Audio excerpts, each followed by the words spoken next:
Channel యొక్క అప్డేట్స్ని పొందాలనుకుంటే subscribe button పైన క్లిక్ చేయండి, పక్కనున్న బెల్ ఐకాన్ పైన క్లిక్ చేయండి. హాయ్ ఫ్రెండ్స్, వెల్కమ్ టు మన విద్య. Maths class 25 data handling and statistics for all competitive exams అండి. సో ఇది క్లాస్ 25th వీడియో. దీనికంటే ముందు 24 వీడియోస్ అన్ని కూడా అప్లోడ్ చేశాము. సో డిస్క్రిప్షన్ బాక్స్లో లింక్ ఉంటున్నాయి, ఒకసారి చూడండి. సో ఇది ఈరోజు క్లాస్ వచ్చేసి డేటా హ్యాండ్లింగ్ అండ్ స్టాటిస్టిక్స్ అండి.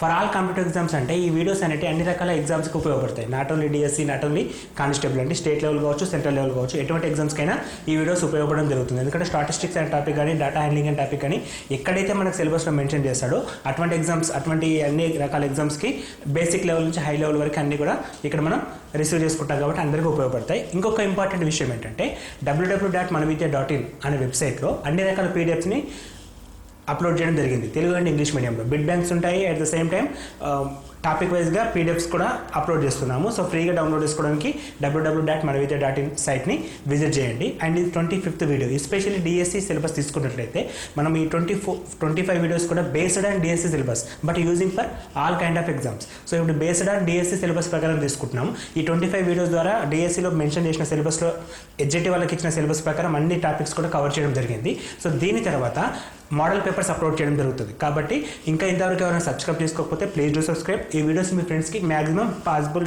ఫార్వర్డ్ చేయండి. So today topic is data handling and statistics.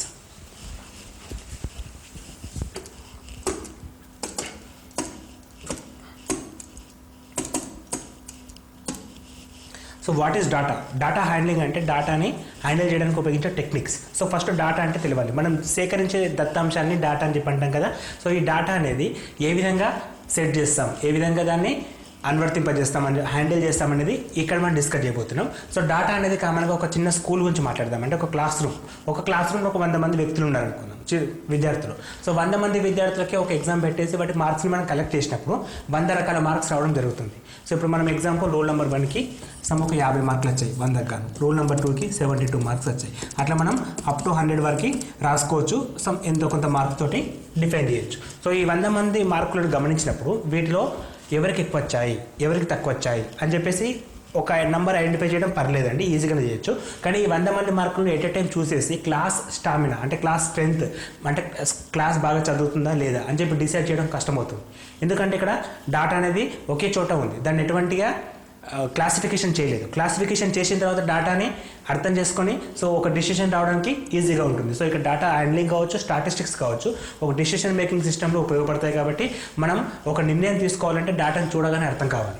So ఇప్పుడు ఈ 100 మందిని డేటాని ఒకే ప్లేస్లో పెట్టేస్తే ఒక షీట్ పైన మనం 100 మెంబర్స్ రాసేసి వాళ్ళ మార్క్స్ రాస్తే మనకి ఏ విషయం క్లియర్గా అర్థం కాదు. సో అటువంటిప్పుడు దీన్ని ఒక టేబులర్ ఫామ్ అన్న, ఒక డయాగ్రామెటికల్ రిప్రజెంటేషన్ కన్నా చేయడం ద్వారా ఒక ఐడియా వచ్చేస్తాం అనమాట. చూడగానే ఒక class is good, class is average, so class need to be improved. అంటే కొంచెం యావరేజ్గా ఉంటే ఇంకా ఇంప్రూవ్ కావాలి, లేకపోతే పర్లేదు బాగానే ఉందని చెప్పేసి ఒక డిసిషన్ తీసుకోవచ్చు. సో ఆ డిసిషన్ తీసుకోవాలంటే డేటా మనం చూడగానే అర్థం చేసుకోవాలి. సో ఒక క్లాస్ గురించి మాట్లాడితే 100 మంది ఉంటారండి, ఒక దేశం గురించి మాట్లాడితే 100 కోట్ల మంది ఉంటారు.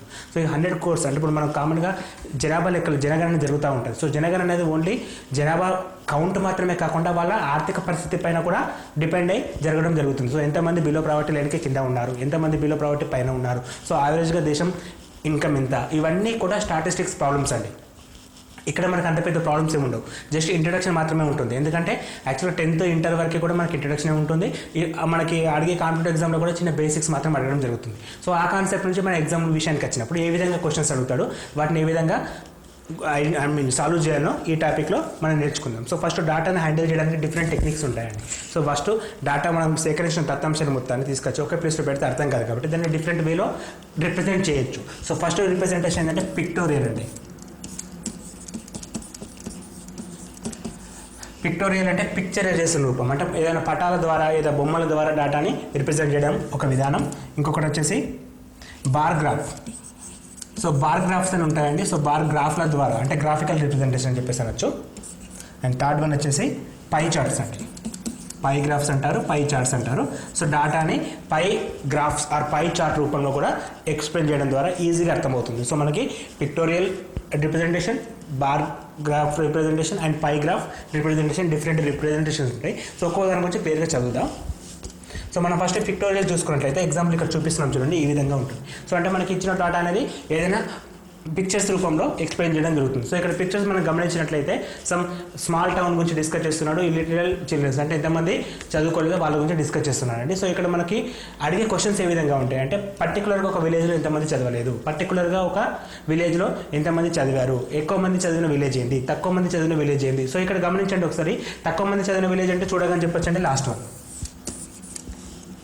ఎక్కువ మంది చదివిన విలేజ్ ఏంటని చెప్పంటే ఆటోమేటిక్గా టాపర్ వన్. అంటే ఇక్కడ డయాగ్రామ్ అనేది మనకి ఏ విధంగా ఉపయోగపడుతుంది అంటే చూడగానే ఐడెంటిఫై చేయడానికి. సో ఇక్కడ బెస్ట్ వన్ ఏంటంటే లాస్ట్ వన్ చెప్పచ్చు, ఇల్లిటరేచర్ గురించి మాట్లాడదు. లిటరేచర్ కాదు, ఇల్లిటరేచర్ అంటే చదువుకునే వాళ్ళ గురించి. సో చదువుకునే వాళ్ళు వచ్చేసి కింది దాంట్లో తక్కువ ఉన్నారు కాబట్టి ఇది బెస్ట్ విలేజ్, అండ్ చదువుకునే వాళ్ళు ఎక్కువ ఉన్నారు కాబట్టి అది అంటే కొంచెం ఇంప్రూవ్ కావాల్సిన విలేజ్ అని చెప్పేసి ఆన్సర్ చెప్పడం జరుగుతుంది. సో ఇక్కడ పిక్టోరియల్ డయాగ్రామ్స్ ఎట్లా ఉపయోగపడతాయి అంటే మన డాటాను మొత్తం ఫస్ట్ క్లాసిఫికేషన్ చేస్తాం, టేబులర్ ఫామ్స్ ఇస్తాం. సో టేబులర్ ఫామ్లో డాటాని పిక్చర్స్ రూపంలో ఎక్స్ప్లెయిన్ చేస్తాం అనమాట. సో ఇటువంటి క్వశ్చన్స్ కూడా మనకు అడగడం జరుగుతుంది. వీటిపైన 1-2 మార్కులు వచ్చే ఛాన్స్ ఉంటుంది కాబట్టి సో ఫస్ట్ బేసిక్స్ తెలుసుకుంటే సరిపోతుంది. ఈజీగానే ఉంటుంది మెథడ్.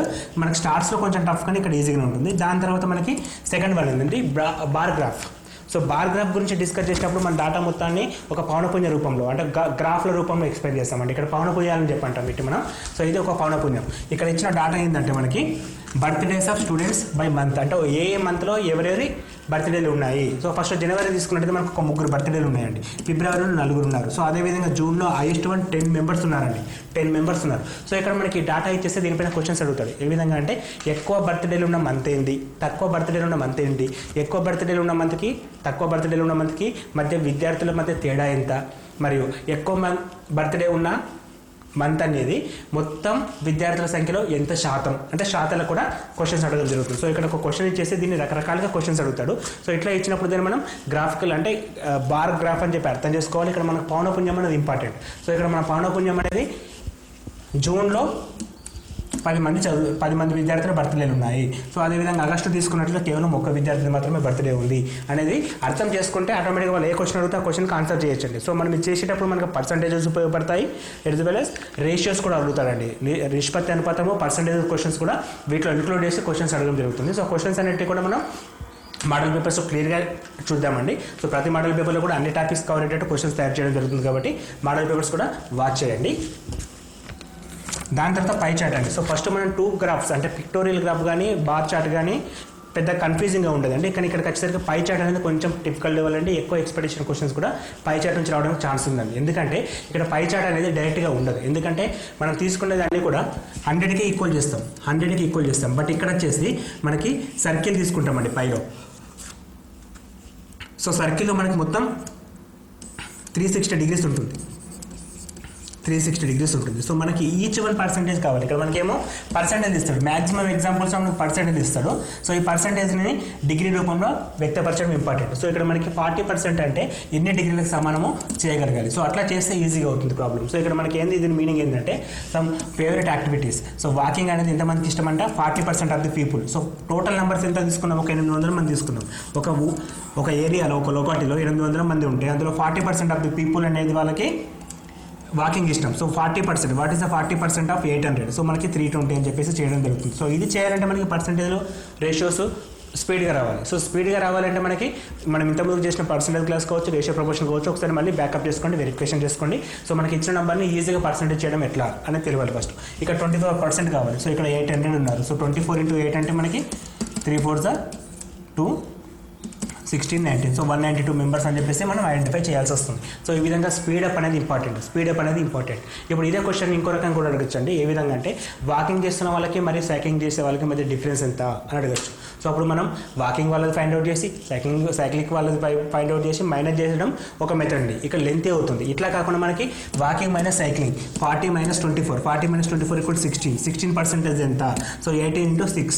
సో 8 6 48 8 9 12 126 మెంబర్స్ అని చెప్తే సరిపోతుంది. Which is equal to clearly 126 రావడం జరుగుతుంది. సో ఇక్కడ మనకి చూడండి ఒకసారి క్వశ్చన్స్ 148 రావడం జరుగుతుంది. సో క్వశ్చన్స్ అనేది డిఫరెంట్ క్వశ్చన్స్ ఉంటాయండి. సో వాటన్నింటినీ చేయాలంటే మనకి షార్ట్ కట్స్ అనేది ఇంపార్టెంట్. సో ఇక్కడ మనం నేర్చుకునేది ఏంటంటే డేటా హ్యాండ్లింగ్లో 3 టెక్నిక్స్ ఉంటాయి. ఫస్ట్ డేటాని మనం ఒకే జాగ్రత్త పెట్టేస్తే అర్థం చేసుకోవడం కష్టమవుతుంది కాబట్టి దాన్ని మనం క్లాసిఫికేషన్ చేసుకోవాలి. సో క్లాసిఫికేషన్ అనేది బేస్డ్ 3 టైప్స్ అండి. ఫస్ట్ వన్ పిక్టోరియల్, దాన్ని మనం టేబుల్ ఉపయోగిస్తాం, పిక్చర్స్ ఉపయోగిస్తాం.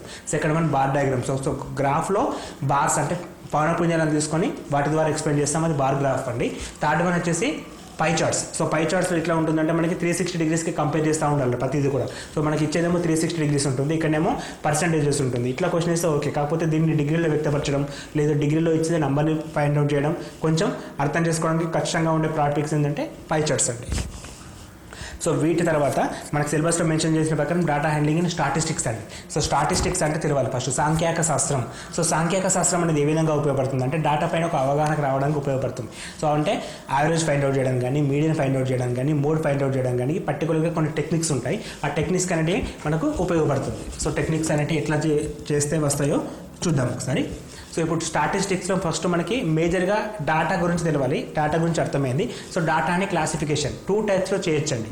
2 టైప్స్లో క్లాసిఫై చేయొచ్చు. ఒకటి ఏంటంటే గ్రూప్ డేటా, ఇంకోటి ఏంటంటే ungroup data. Group data, ungroup data. ఇప్పుడు మనం ఒక డేటా తీసుకున్నట్లయితే అంటే మనకి ఇచ్చిన సమాచారాన్ని 2 రకాలుగా క్లాసిఫికేషన్ చేయొచ్చు. ఒకటి ఏంటంటే గ్రూప్డ్ అండి, first one ungrouped, second one grouped. So ungrouped meaning ఏంటంటే ఇచ్చిన డేటాను మొత్తం బెండల్గా ఒక జాగాలో పెట్టేయడం, అంటే ఇచ్చిన డేటా అదే విధంగా రాయడం. సో ఇప్పుడు మనం ఇంతకుముందు డిస్కస్ చేసినట్టుగా ఒక 100 మంది కాకుండా ఒక 10 మంది విద్యార్థులు తీసుకుందాం. 10 మంది విద్యార్థుల మార్కులు తీసుకుందాం. సో మార్కులు ఏ విధంగా ఉన్నాయంటే ఒకరికి 48 వచ్చాయి, ఇంకొకరికి 32 వచ్చాయి, ఇంకొకరికి 68 వచ్చాయి. ఇట్లా డిఫరెంట్గా ఒక 10 మందికి 92 మార్క్స్ అట్లా డిఫరెంట్ మార్క్స్ వచ్చాయి అనుకుందామండి. సో ఇప్పుడు ఇలాగే ఉంటుంది, దీన్ని అన్గ్రూప్ డేటా అంటాం.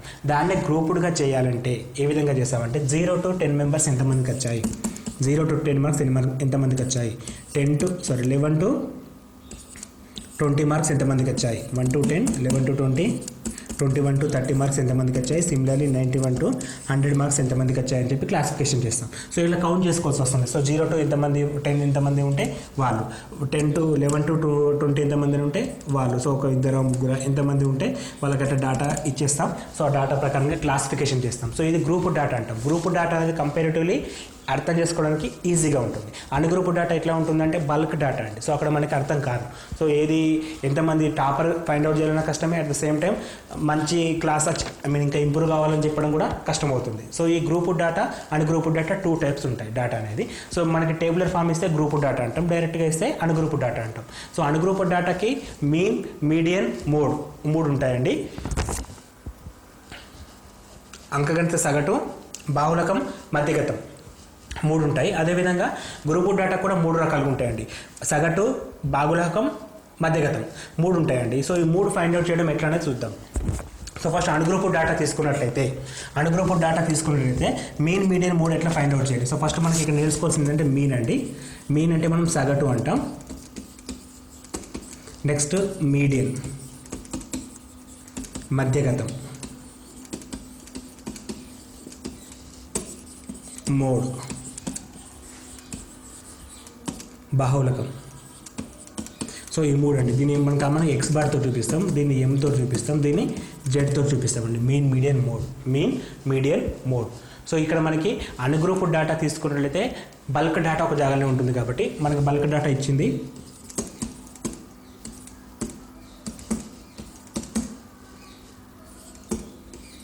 ఇది డేటా ఇచ్చాడు అనుకుందాం, బల్క్ డేటా. సో దీనికి మెయిన్ కనుక్కోవాలి. సో మెయిన్ కనుక్కోవాలంటే సగటు అనేది ఎట్లా ఉంటుందంటే రాశుల మొత్తం రాశుల సంఖ్య, సమ్ బై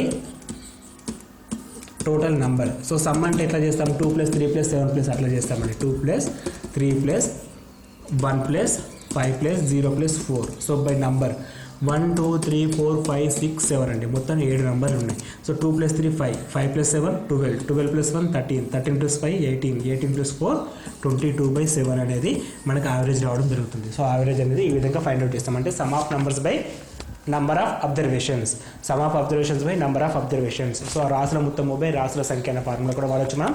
సో దాన్ని మనం సగటు అంటాం. మరి దాన్ని మధ్యగతం కనుక్కోవాలంటే ఏ విధంగా ఉంటుందంటే, సో మధ్యగతానికి ఫస్ట్ ఇచ్చిన డేటాను మొత్తం అసెండింగ్ ఆర్డర్, ఆరోహణ క్రమం లేదా అవరోహణ క్రమంలో రాయాలి. ఆరోహణ క్రమం లేదా అవరోహణ క్రమంలో రాయాలి. సో నేను నంబర్స్ని ఆరోహణ క్రమంలో రాసినప్పుడు 0 1 2 3 4 5 7 అని చెప్పేసి వస్తుందండి. 0 1 2 3 0 1 2 3 4 5 7. సో ఇప్పుడు ఎగ్జాక్ట్గా మిడిల్లో ఉండే వాల్యూ మధ్యగతం అవుతుంది. సో ఇక్కడ 3 నెంబర్ క్యాన్సిల్ అయితే, ఇక్కడ 3 నెంబర్ క్యాన్సిల్ అయితే, మిడిల్లో ఎంత ఉందండి 3 ఉంది కాబట్టి ఇది మనం మధ్యగతం తీసుకుంటాం. సో మధ్యగతం అనేది వెరీ సింపుల్ అండి. ఎట్లా ఉంటుందంటే అన్గ్రూప్ డేటాకి మొత్తం డేటాని ఆరోహణ క్రమమా అవరోహణ క్రమమా మన ఇష్టం ఎట్లయినా సరే రాసుకోవచ్చు. రాసుకున్నప్పుడు ఎగ్జాక్ట్గా మిడిల్లో ఉండే వాల్యూవే మీడియన్ మధ్యగతం అవుతుంది. సో ఇక్కడ ఇది సింపుల్, కాకపోతే ఇక్కడ ఎందుకంటే నంబర్స్ అనేవి 7 ఉన్నాయి, 1 2 3 4 5 6 7 ఉన్నాయి కాబట్టి ఓకే. ఆ విధంగా కాకుండా 8 ఉంటే అప్పుడు ఏమవుతుందంటే ఇక్కడ 3 నెంబర్లు క్యాన్సిల్ అవుతాయి, ఇక్కడ 3 నెంబర్లు క్యాన్సిల్ అవుతాయి, మిడిల్లో 3 and 4 2 నెంబర్లు ఉన్నాయి. సో వీటి సగటు ఎంత అంటే వీటి average 3 + 4/2 which is equal to 3.5 అని చెప్పి రాస్తాం. సో మధ్యగతం అనేది మిడిల్లో ఉండే నంబర్. మిడిల్లో ఉండే నెంబర్ అనేది ఎట్లా వస్తుందంటే ఫస్ట్ నంబర్స్ అన్నింటినీ ఆరోహణ క్రమం అనేది అవరోహణ క్రమంలో రాయాలి. అలా రాయడం తర్వాత ఎగ్జాక్ట్గా మిడిల్లో ఏ నెంబర్ అయితే వస్తుందో దాన్ని మనం మధ్యగతం లెక్క కన్సిడర్ చేస్తాం. కానీ బాహుళకం విషయం డిఫరెంట్ అండి, ఇంకా సింపుల్ యాక్చువల్గా. బాహుళకం అంటే చూస్తూ చెప్పచ్చండి. బాహుళకం అంటే మోస్ట్ రిపీటెడ్ టర్మ్ అనమాట. సో మోస్ట్ రిపీటెడ్ టర్మ్ అంటే ఇచ్చిన డాటా గమనించి అందులో ఏది ఎక్కువ రిపీట్ అయిందో చూసుకోవాలి. ఫస్ట్ ఎగ్జాంపుల్ నేను తీసుకుంటాను. 3 4 3 5 5 4 3 2 1 ఇట్లా ఉందనుకుందాం డేటా. సో ఇప్పుడు డేటాలో మోస్ట్ రిపీటెడ్ టర్మ్ ఏందో చూడాలి. సో మనం చూస్తే క్లియర్గా 3 అనేది 3 సార్లు వచ్చింది, 4 కేవలం 2 సార్లు మాత్రమే వచ్చింది, 5 అనేది 2 సార్లు వచ్చింది, 1, 2 అనేది 1 సారి వచ్చాయి. సో మోస్ట్ రిపీటెడ్ ఏంటి 3. ఇది మొత్తం మనం చేయనవసరం లేదు, చూసి ఏది ఎక్కువ రిపీట్ అయిందో దాన్ని మనం బాహుళకంగా తీసుకుంటాం. సో బాహుళకం అనేది ఎక్కువ రిపీట్ అయిన టర్మ్, మధ్యగతం అనేది మిడిల్లో ఉండే టర్మ్, సగటు అనేది రాశుల మొత్తము బై రాశుల సంఖ్య. సో దీనికి ఇంకో రకంగా వ్యాప్తి అని అడుగుతాడండి. వ్యాప్తి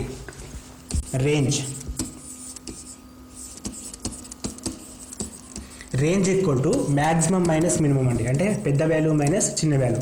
సో ఇప్పుడు దీనికి రేంజ్ ఏమవుతుంది, ఇందులో maximum value 5, minimum value 1. So 5 - 1 = 4గా తీసుకుంటాం. సో రేంజ్ అనేది maximum value minus minimum value అని చెప్పేసి కన్సిడర్ చేస్తాం. సో మనం ఇక్కడ ఇప్పటి వరకు నేర్చుకున్న విషయాలు ఏంటంటే ఫస్ట్ డాటా అంటే ఏంటి, దాని హ్యాండ్లింగ్ ఎందుకు చేయాలి, సో హ్యాండ్లింగ్ చేయడానికి ఉపయోగించే టెక్నిక్స్ ఏంటి అంటే 3 రకాల techniques: pictorial data, bar graphs and pi charts. So వాటిపైన క్వశ్చన్స్ ఏ విధంగా అడిగే ఛాన్స్ ఉంది. దాని తర్వాత సాంఖ్యక శాస్త్రం ఎందుకు ఉపయోగపడుతుంది. సాంఖ్యక శాస్త్రంలో మనం కనుక్కోవాల్సినవి మీన్, మీడియన్, మోడ్ అంటే సగటు, మధ్యగతం, బాహుళకం. డేటా అనేది గ్రూప్ డేటా అయితే ఎట్లా ఉంటుంది, అణుగ్రూపు డేటా ఎట్లయితే ఉంది, ఇదంతా అణుగ్రూపు డేటా అండి. నెక్స్ట్ గ్రూపు డేటా ఉంటుంది. సో గ్రూపు డేటా మ్యాక్సిమం మనకి కాంపిటేటివ్ పర్పస్లో అడిగే ఛాన్స్ తక్కువ అండి, ఎందుకంటే అణుగ్రూపు డేటా సింపుల్గా ఉంటుంది కాబట్టి మనం విత్ ఇన్ 1 minute లోపు చేయొచ్చు. కానీ గ్రూపు డేటా విషయానికి వచ్చినప్పుడు డేటా అంటే ప్రాబ్లం అనేది 7 మార్క్స్ లెంతీ ప్రాబ్లమ్స్ ఉంటాయి. సో అక్కడ మనం డైరెక్ట్గా అడగలేదు. కాకపోతే అడగడానికి ఛాన్స్ ఏ విధంగా ఉంటుందంటే ఫార్ములా పైన అడగచ్చండి. సో ఎందుకంటే మధ్యగతానికి గ్రూప్ డేటాకి ఒక ఫార్ములా ఉంటుంది, ఆ ఫార్ములా పైన డైరెక్ట్గా మనకి క్వశ్చన్ అడగచ్చు. సో అంటే ఫార్ములా పైన అడిగే ఛాన్స్ ఎక్కువ ఉంది కాబట్టి ఫార్ములాస్ మొత్తం నేర్చుకోవాలి. సో ఇది అణుగ్రూపు డేటా, క్లియర్గా ఇదంతా అణుగ్రూపు డేటా, ఎందుకంటే డేటాకి టేబుల్ లేదు కాబట్టి అణుగ్రూపు డేటా. టేబుల్ ఉంటే మనం దాన్ని ఏమంటాం, గ్రూపు డేటా అంటాం. సో టేబుల్ లేకుండా మనకు అడిగే క్వశ్చన్స్ ఏ విధంగా ఉందంటే డేటా ఇస్తాడు, సగటు అడుగుతాడు, మధ్యగతం అడుగుతాడు, బాహుళకం అడుగుతాడు, వ్యాప్తి అంటే రేంజ్ అడుగుతాడు. సో దేనికైనా సరే సింపుల్ టెక్నిక్స్. సగటు అడిగినప్పుడు రాశుల మొత్తం బై రాశుల సంఖ్య, మధ్యగతం అడిగినప్పుడు నంబర్స్ మొత్తం ఆరోహణ క్రమమా అవరోహణ క్రమమా నీ ఇష్టం ఉండేది ఒకటి రాసుకుంటావు, మధ్యలో ఏది వస్తే దాన్ని, ఒకవేళ మధ్యలో 2 నెంబర్స్ వస్తే వాటి యావరేజ్ తీసుకుంటాం. తర్వాత వ్యాప్తి. సో బాహుళకం అంటే మోస్ట్ రిపీటెడ్ టర్మ్, ఎక్కువసార్లు ఏది రిపీట్ అయితే అదే ఆన్సర్ అవుతుంది. దాని తర్వాత వ్యాప్తి అంటే రేంజ్ అండి. రేంజ్ అనేది ఏ విధంగా ఉంటుందంటే మ్యాక్సిమం వాల్యూ మైనస్ మినిమం వాల్యూగా కన్సిడర్ చేస్తాం. ఇది మొత్తం కూడా అణుగ్రూపు డేటా, అంటే ఎటువంటి క్లాసిఫికేషన్ చేయని డేటా. నెక్స్ట్ డేటా ఏంటంటే క్లాసిఫైడ్ డేటా, అంటే గ్రూప్ డేటా. సో గ్రూప్ డేటాకి కూడా సేమ్ ఈ 3 కనుక్కోవాలి మనం. ఏంటి అవి? ఫస్ట్ వన్ సగటు,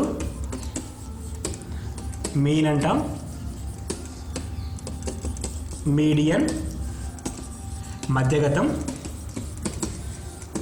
నెక్స్ట్ వన్ మోడ్ అండి, బాహుళకం. ఈ 3టికి కూడా ఫార్ములాస్ ఉంటాయి. మనకు అడిగే క్వశ్చన్స్ మ్యాక్సిమం బాహుళకం. సో మనకు అడిగే క్వశ్చన్స్ మ్యాక్సిమం కూడా మనకి ఫార్ములా బేస్ పైన అడిగే ఛాన్స్ ఉంది. ఫార్ములాలో టర్మ్స్ని ఎక్స్ప్లెయిన్ చేయగలిగితే మనం మార్క్స్ గెయిన్ చేయొచ్చండి. సో ఫస్ట్ ఫార్ములాస్ పర్ఫెక్ట్గా నేర్చుకుంటే సరిపోతుంది. సో సగటు మీన్ మీద క్వశ్చన్కి ఫార్ములా ఏంటంటే గ్రూప్ డేటాకి sigma f i xi by capital N అండి. Sigma f i xi by capital N. So sigma f i x i, f i అంటే ఫ్రీక్వెన్సీ అండి, అంటే ఎంతమందికి టేబుల్ మనకు ఒకటి ఇట్లా ఇస్తాడు. సో ఇక్కడ number of students, marks number of students అని చెప్పిస్తాడు. సో 10 to 25 ఎంతమంది సార్ 0 to 25 ఎంతమందికి వచ్చాయి, 26 నుంచి 50 ఎంతమందికి వచ్చాయి, 51 నుంచి 75 ఎంతమందికి వచ్చాయి, 76 నుంచి 100 ఎంతమందికి వచ్చాయి. ఇది డేటా అనుకున్నాం, సింపుల్ డేటా. సో ఇక్కడ ఒక 20 మెంబర్స్ ఉన్నారు, ఇక్కడ 15 మంది ఉన్నారు, ఇక్కడ 5 మందే ఉన్నారు, ఇక్కడ మాత్రం 30 మంది ఉన్నారు. సో మొత్తం ఎంత అవుతుంది 35, 15, 40 + 70. టోటల్ స్ట్రెంత్ అనేది 70.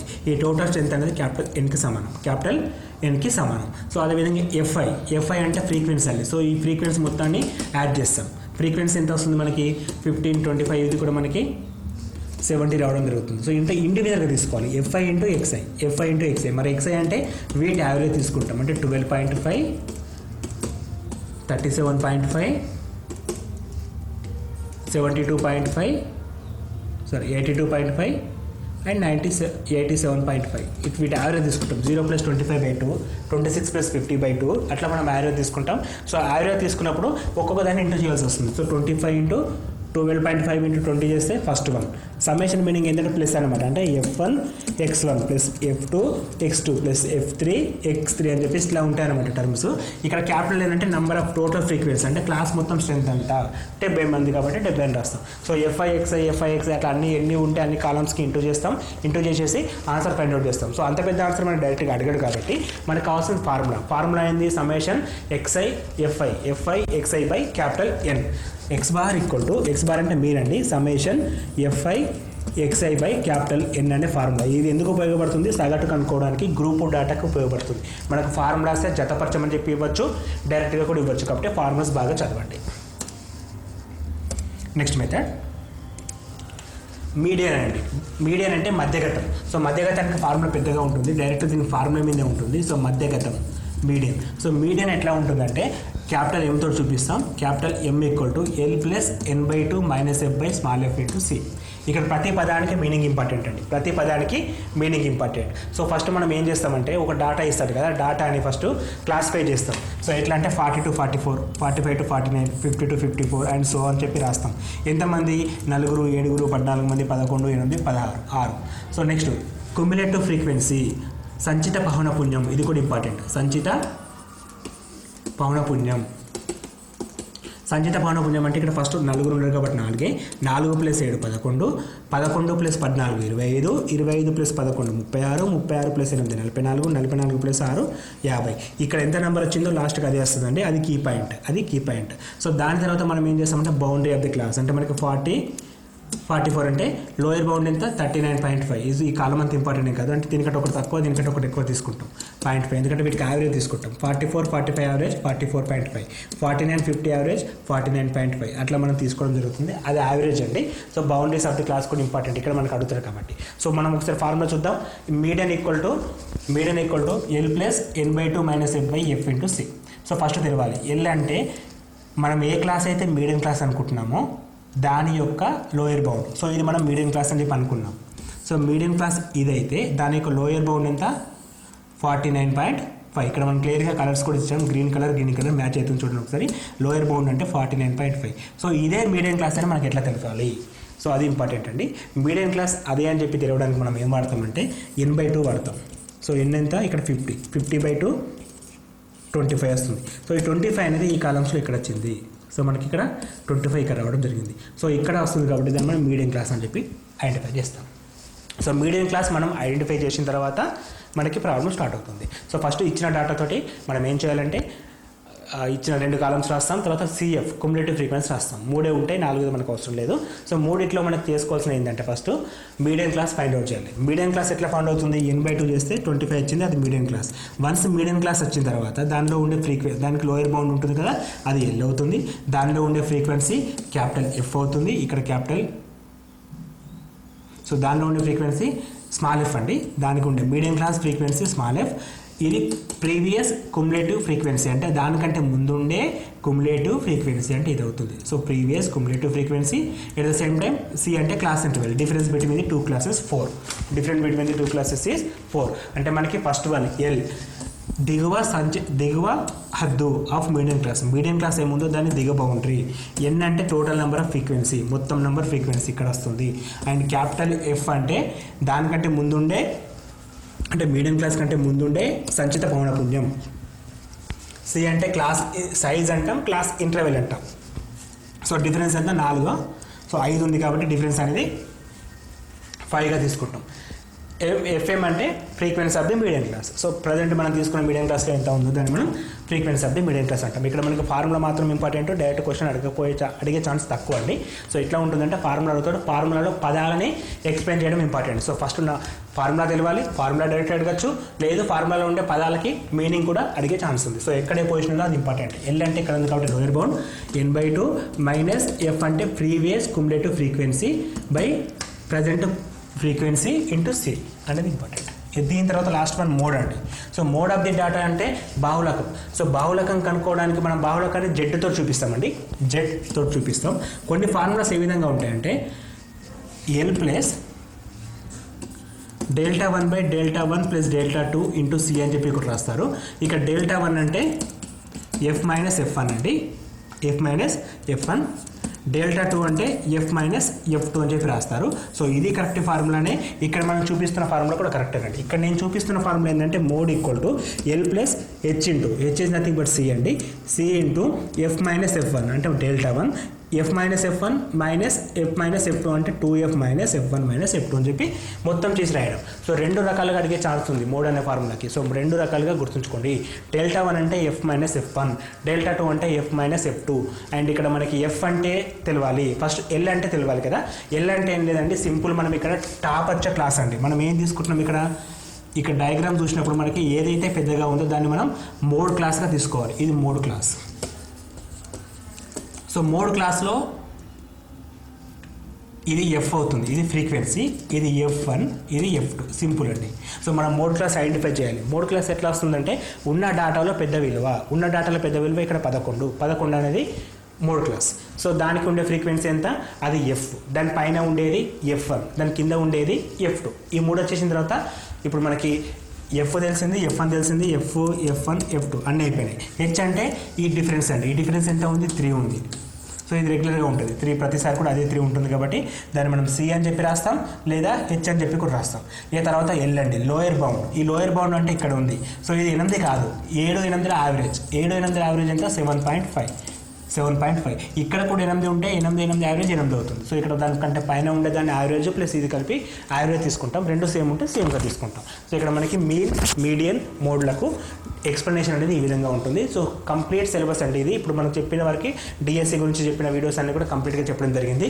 సో దీని తర్వాత రెగ్యులర్గా ప్రీవియస్ మనకి మోడల్ పేపర్స్ ఉంటాయండి. మోడల్ పేపర్స్లో నెంబర్ ఆఫ్ క్వశ్చన్స్ ఉంటాయి, వాటికి ఎక్స్ప్లెనేషన్, షార్ట్ కట్ మెథడ్స్ ఉంటాయి. At the same time previous papers కూడా ఎక్స్ప్లెయిన్ చేయడం జరుగుతుంది. సో కంప్లీట్గా మీరు ఇప్పటి వరకు ఎవరైనా సబ్స్క్రైబ్ చేసుకోకపోతే సబ్స్క్రైబ్ చేసుకోండి. అండ్ మీ ఫ్రెండ్స్కి కూడా వీడియోస్ ఫార్వర్డ్ చేయండి. Thanks for watching. Thank you.